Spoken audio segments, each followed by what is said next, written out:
बोल वृंदावन बिहारी लाल की, बोल श्रृंगार वट की। ये स्थान इमलीतला से पूर्व दिशा की ओर यमुना तट के किनारे स्थित है। यहाँ पर गोचारण समय में सुबह आदि सका उल्लास के साथ यहाँ कृष्ण के विविध प्रकार से श्रृंगार करते हैं और विशेष रूप से श्री कृष्ण यहाँ पर अपने हाथों से पुष्पों को चयन करके श्रीमती राधा जी का विविध प्रकार से श्रृंगार करा है। तो यहाँ पर प्रसंग आता है कि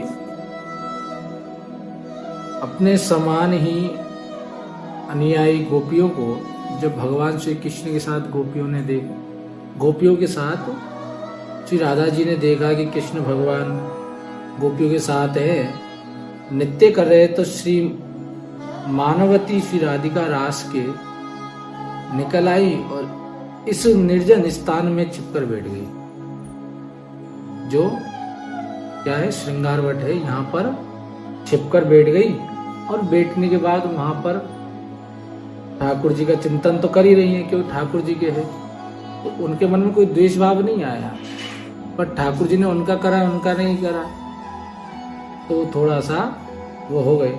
तो कहते हैं कि रसिक कृष्ण यहाँ पर अपने हाथों से बेली, चमेली आदि के पुष्पों का चयन करके श्रीमती जी का श्रृंगार कर उन्हें प्रसन्न करा। जब ठाकुर जी ने उनका श्रृंगार करा तो श्री कृष्ण अन्वेष करते हुए सखियों से, एक दूसरे की सखियों से कहा, अरे सखी देखो तो सही, किसी राधा रानी के लिए ठाकुर जी क्या उचक उचक कर फूल चुन रहे हैं, और ऐसे उचक रहे हैं कि क्या कहे कि वो एड़ी तो दिख नहीं रही है, पंजा वहां जमीन डस गई है। यदि अच्छा सकी, ये तो बड़ी विचित्र बात है कि ठाकुर जी श्री जी के लिए ऐसा है, चलो हम देखती हैं। तो सब सखियां जैसी चलने लगी तो श्री जी से उन्होंने क्या है श्री कृष्ण श्रृंगार करके निकट गोपियों ने उच्च स्वर में आवाज दी। तो जैसी आवाज देने लगी तो सीधे ही वो क्या है ठाकुर जी तुरंत लुप्त अंतर ध्यान हो गए। श्री जी को जैसी कहा कि चलो तुम्हें उठा ले चलता हूं, तो पर उच्च स्वर में जैसी उठाने लगे, सखियों की आवाज सुनी तो ठाकुर जी ने वहां से सीधे ही कुंजलता पे तो श्री जी रह गई और बाद में ठाकुर जी अंतर ध्यान हो।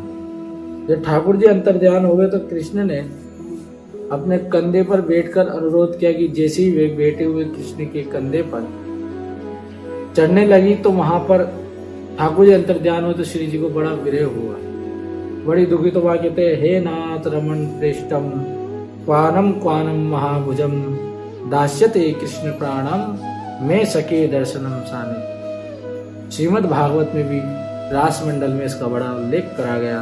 कहते हैं कि मूर्छित हो गई, जैसे ही उनने ठाकुर जी गए तो मूर्छित हो गई। तो इस अवस्था में सखियों ने जब श्री जी को देखा तो श्री जी को देखने के बाद उन्हें राधिका जी के विरह को, व्याकुलता को दूर करा, सांत्वना दी और उन्होंने अपने साथ लेकर यमुना पुलिन पर गई।